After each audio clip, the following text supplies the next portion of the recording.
Stuff. We welcome back to the show General Jack Keane, Fox News senior strategic analyst. General, as always, it's fabulous to have you here. Let's just start. What do you make of the Navy move now? It's sort of like formally reopening the Gulf, letting ships through. We did a couple today.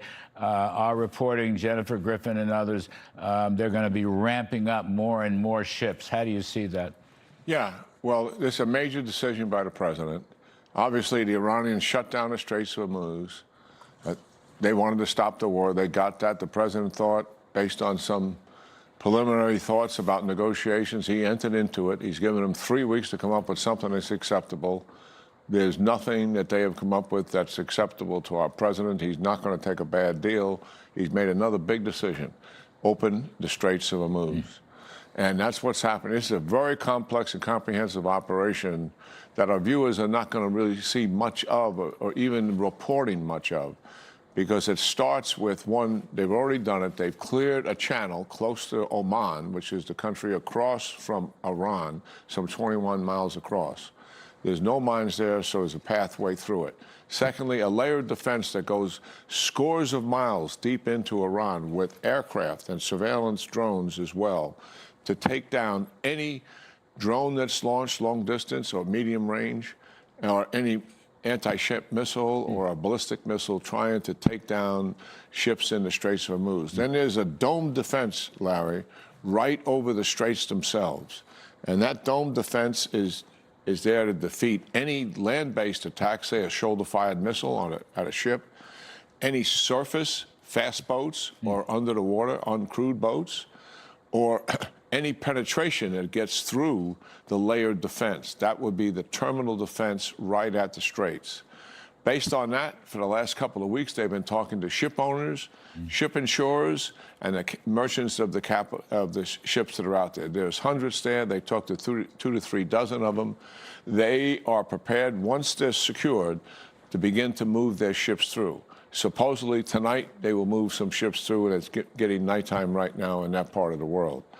And as predicted by Admiral Cooper and others, who's the commander of our forces, it's likely the Iranians will retaliate to try to intervene in terms of what we're doing at the Straits, but also frustrated with the defense that we have, they likely will retaliate on allies or partners and U.S. bases. And that, as you recorded here, they have fired 12 ballistic missiles into the UAE and 3 cruise missiles, as just announced by the defense minister. In my judgment, that's a major violation of the ceasefire, and I think we're going back into a campaign, big and powerful, to bring down all the other targets that we have not brought down. Military campaign. Military Combat campaign. Bombing. And also, we have to recognize that dealing with Hezbollah in Lebanon by Israel, there's been over 50 ceasefire violations by Hezbollah. And according to the terms of the agreement, Israel is in a defensive crouch, only allowed to conduct defense against what's targeting them. This should remove, based on what the Iranians have done, the ceasefire hold on them. So Netanyahu should be given a green light, once and for all, finish the campaign against Hezbollah. Let's end it on Israeli terms. Do you think the Iranians would be stupid enough to fire on our Navy? On our ships? Oh, absolutely. You're talking about this dome, for example, whatever, whether they're these little motorboats or whatever missiles they have left. You think they'll actually do that? They'll try. I mean, they did. That's what prompted in 1988. Now, they were a different military then. They don't have the capability they have now. They did fire on U.S. ships, and that's prompted Ronald Reagan to take action against them, to bring down the small little navy they had and attack some oil platforms.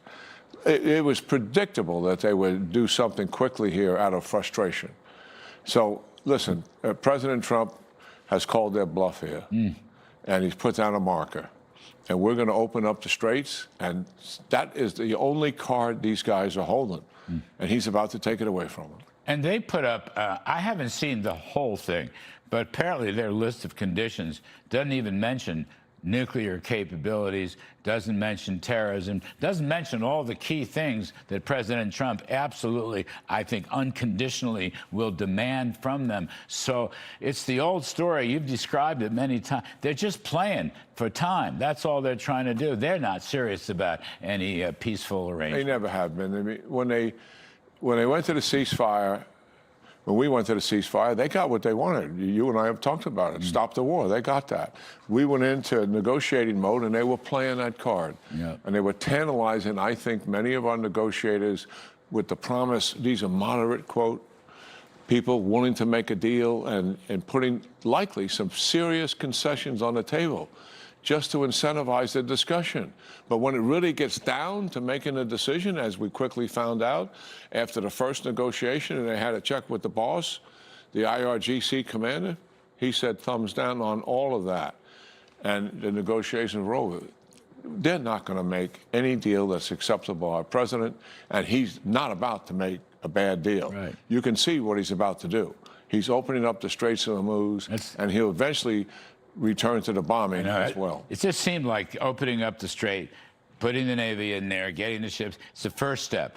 The next step is probably going to be military operation, some kind of specific targeting, as you've described. I don't know, it may be Cargo Island, it may not be, but it'll be something. He's lost patience. But the IRGC they're crazy people. I mean, they have a death wish. Now, speaking of their death wish, is it possible at some point, we're starving them, the blockade and the embargo, the no money coming in, they can't pay payrolls, they own businesses, they're not going to be able to pay a payroll there, retirement accounts, the Treasury is freezing or seizing their own assets offshore. At what point is it possible that the citizenry will, just step up and do something?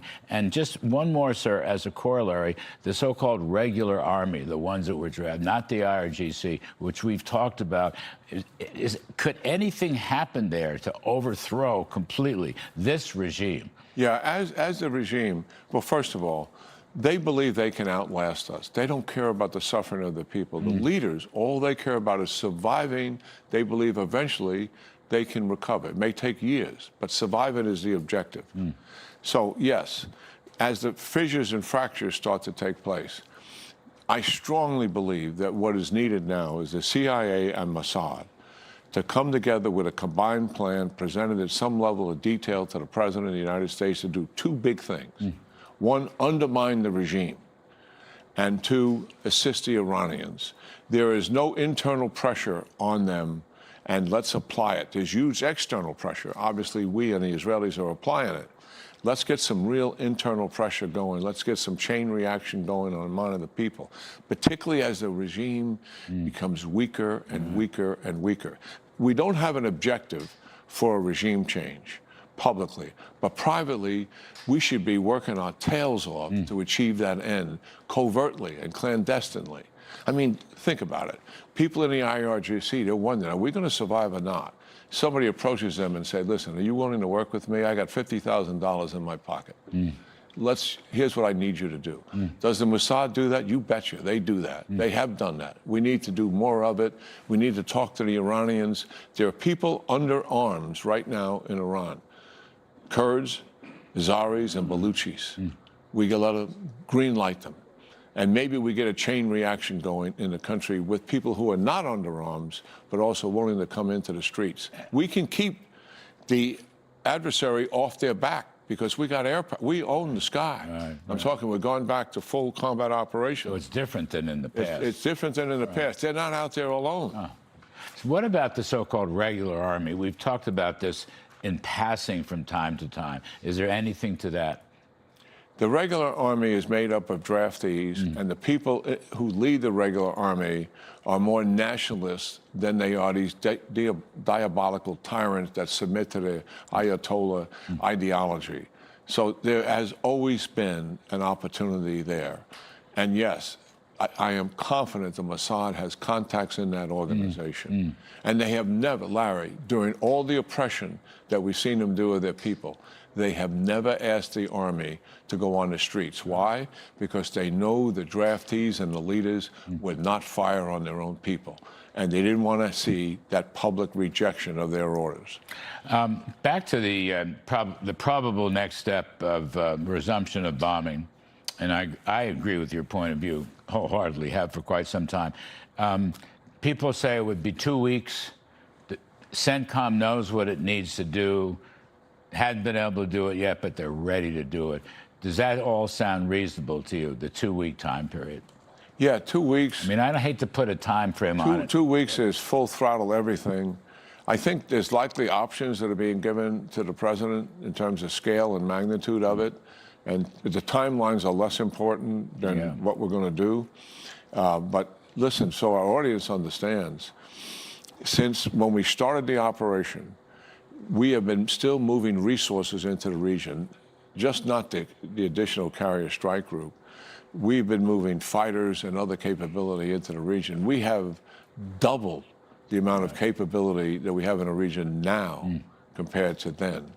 And the Israelis have always had more capability there than we have. When we went to a ceasefire, they had conducted 19,000 attacks on the Iranians. We conducted 13,000. We're about where they are. So what we have in front of us in terms of sheer power is very, very significant. And all of Iran's major targets, to include energy infrastructure, cargo island, ballistic missile storage sites, and you name it, are very vulnerable to what we're about. And that's your expectation? Yes, that is. Yeah. We may start out a little slower because this operation in front of us is absorbing a huge amount of resources to make it successful. But I think we're going to get there for sure. Yes, sir. General Jack Keane, it's wonderful having you on set, sir. Thank you for helping us throughout this whole period. You've been great. Appreciate it. You're welcome, Larry. All right, folks.